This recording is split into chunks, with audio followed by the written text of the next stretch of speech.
Hello students, this is Violence Against Women Part 2. So as we studied yesterday about the definition of violence against women, the United Nations General Assembly defines violence against women as any act of gender-based violence that results in or is likely to result in physical, sexual or mental harm or suffering to women, including threats of such acts, coercion or arbitrary deprivation of liberty, whether occurring in a public or in private life. Now we'll continue this topic. Sunny Hundal, in his book India Dishonored Behind a Nation's War on Women, writes that India's brand of religiosity and ingrained ideas about the honor of women make it particularly difficult to secure the change in attitudes required to address violence against women. Traditional Hindu beliefs hold that girls should be brought up to be good daughters and later obedient wives. Hundal describes how social norms that describe a particular role for women, emphasizing duty and submission, are reinforced across various dimensions of Indian culture, from mythological Hindu epics such as the Ramayana to Bollywood cinema. Sex, in particular, is a topic whose cultural presence is marked by disturbing contradictions. Patriarchal culture and ideology relegate women to an inferior position, giving men more power and authority over them. The men who are the head of the household, having a dominating presence at home and society, carry the same image to the workplace. The patriarchal behavior exhibited by them at home and society spills over at workplace, where they command the same treatment from the women workers. When this is denied, they resort to sexual harassment and other forms of violence against women workers. In a patriarchal society, the roles played by women are generally devalued and are not allocated a higher status. In the framework of such a societal organization, violence against women is always rationalized and is motivated to achieve the subordination of women. The widespread violence against women is seen both as an indicator and means of perpetuating the subordinate status of women, which also manifests itself through various not easily recognized forms of structural violence such as low health status, lack of access to education, employment and health care, etc. In such a dismal scenario wherein women are generally powerless, direct violence against women appears to have the dual function of at once controlling women and perpetuating their subordinate status. According to a study done by Oxfam, 85.1% of rape cases investigated in 2012 were still awaiting trial. Against this backdrop, the National Crime Records Bureau (NCRB) released its report for 2012. The NCRB is the only official source of crime data in India, so the data in this report provides useful insights into whether violence against women is still being met with impunity in India. The NCRB report revealed that close relatives of the victims are accused in 98% of India's rape cases, as opposed to the traditional belief that most rape occurs when a stranger attacks a woman unknown to him. It is these assaults by people known to the victim that can be the hardest to report. Amongst the other forms of crime against women, Section 498A of the Indian Penal Code, which covers crimes of cruelty against women, shows a rise of 7.5%. Studies conducted by Oxfam India and partners in Odisha and Andhra Pradesh indicate that a large number of Section 498A cruelty against women cases remain pending trial because of inadequate advice for the complaint, improper filing of the case, and a lack of witness and evidence, the burden of which ultimately falls on women. The rise in reporting of crimes against women is welcome, but we still need a long way to go to improve the criminal justice system. The conviction rate is poor, hovering between a meager 15 to 30%, and there is an alarming high number of cases awaiting trial. 77 to 87%.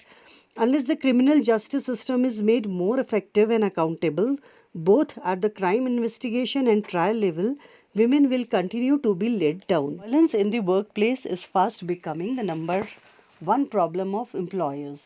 The Indian society still carries the traditional outlook with regard to the representation of the women. The women are subjugated in the name of traditional norms and culture inherent in the Indian society. Their domination by the male members at home is extended to the workplace where they are dominated again by male superiors.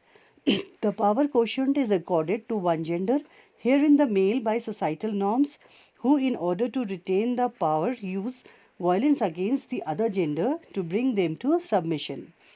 Women work mainly for economic independence, for economic necessity, as some women are qualified enough to work for a sense of achievement and to provide service to the society. Most Indian women, by and large, undertake productive work only under economic compulsion. Most of the women are found to be employed in agricultural activities and in the unorganized sector. The employment of women is high in the unorganized sector, such as part-time helpers in households, construction center, match and beadi industries, etc. An estimate by the World Bank shows that 90% of the women working in the informal sectors are not included in the official statistics, and their work is undocumented and considered as disguised wage work, unskilled, low paying, and do not provide benefits to the workers. Women of a lower rank are subjected to harassment sexually by their superiors. The superiors exercise authority to demand sexual favors from the women in a lower rank. Women work roughly twice as many hours as men. Women face a lot of sexual harassment in the course of employment due to their inability to work for long hours. They are not employed in sensitive or crucial positions. Women in gold mines handle mercury and cyanide with their bare hands. Woman has to work beyond working hours, even in advanced stages of pregnancy, and there is not leave facilities. Sometimes women have to work at night and are sexually abused. Sexual harassment at workplace violates one's freedom and personal dignity, goes against the right to work in a healthy environment free of discrimination, and is unequal and discriminatory behavior. A survey conducted for the National Commission for Women in July 1998, covering over 1,200 women in both the organized and unorganized sectors, found that nearly 50% had experienced gender discrimination or physical and mental harassment at work. Yet 85% of them had never heard of the existence of any law against sexual harassment. Only 11% of them were aware that they could seek legal redress in cases of sexual harassment, and that sexual harassment was an offense punishable by law. National Commission for Women surveyed found women in the unorganized sector more vulnerable to sexual harassment than women in the organized sector.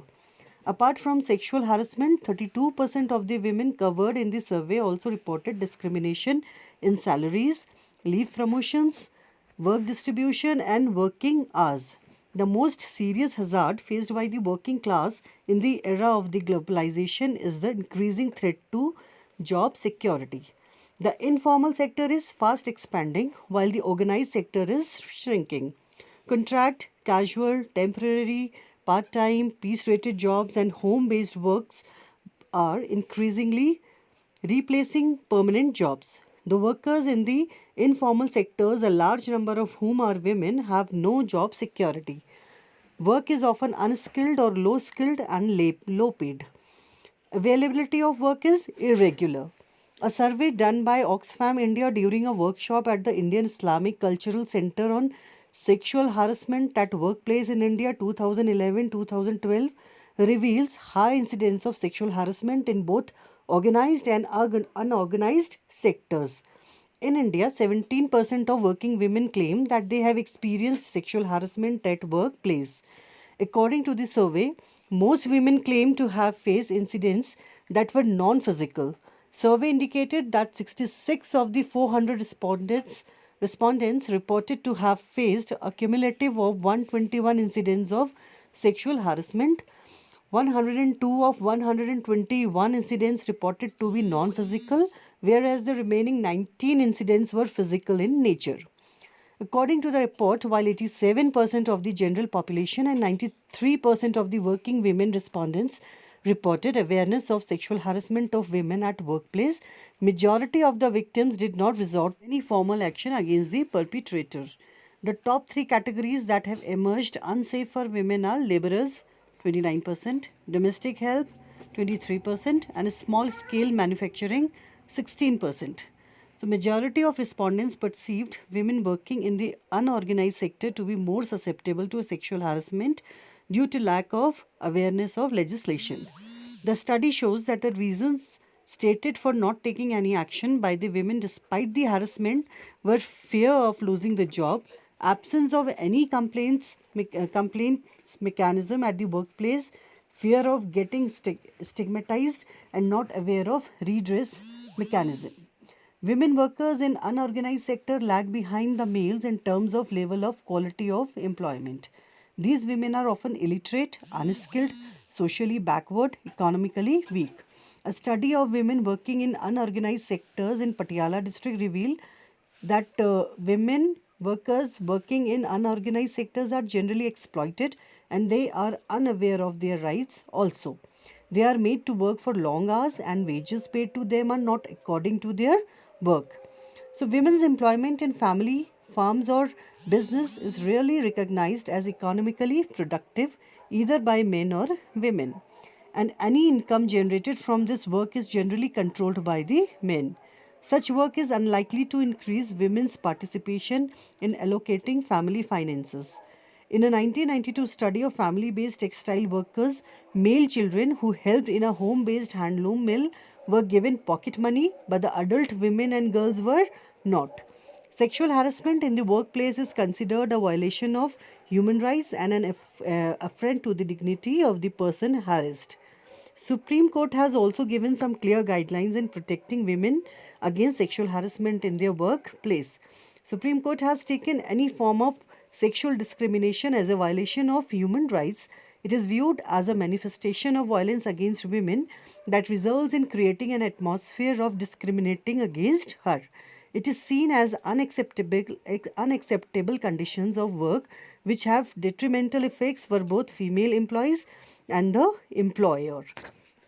It is imperative that the rights of women have to be safeguarded not just by the legal system but by the women themselves. The societal values and norms which tend to subjugate women need a definite makeover to accommodate the new age woman. Traditionally, women have conditioned themselves to tolerate violence as it is taboo to break the rules of the society, which is acceptance of the patriarchal system. The women need to break the glass ceiling to shatter the existing scenario in the society, replete with more norms and traditions solely targeted against women. A subdued and submissive approach to the violence perpetuated against them does not hold the key to the empowerment of women.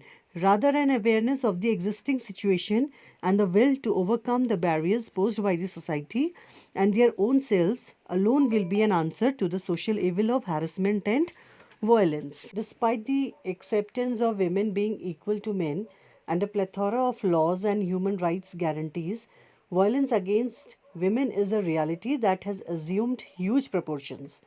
Women face violence everywhere and it begins at birth or even before. Moral upgradation of men can be helpful to protect women. It is time for changing gender stereotypes to make women emotionally stronger and physically self reliant, and men realizing that their female counterparts are equal partners. Violence against women retards the fuller development of human resource potential of the society by way of gender based access barrier to various opportunities like education, health, livelihood generation, and employment opportunities. Also puts an undue burden on health care services. Stronger laws, however, can only do so much if attitudes don't change with them. Education is a human right and an essential tool for achieving the goals of equality, development, and peace. Creation of an educational and social environment in which women and men are treated equally and encouraged to achieve their full potential, respecting their freedom of thought, conscience, religion, and belief, and where educational resources promote non stereotyped images of women and men, would be effective in the elimination of the causes of violence against women. It is necessary to empower women by ensuring their participation in decision making bodies at all levels. At workplace, it's the employer's responsibility to protect the rights of women employees and develop intolerance against sexual harassment. Special provisions are required to control the victimization of working women by their superior. Awareness among women regarding their rights and privileges should be made extensively. Moreover, women should never condone women against violence against women and should always raise their voice and report it. Thank you.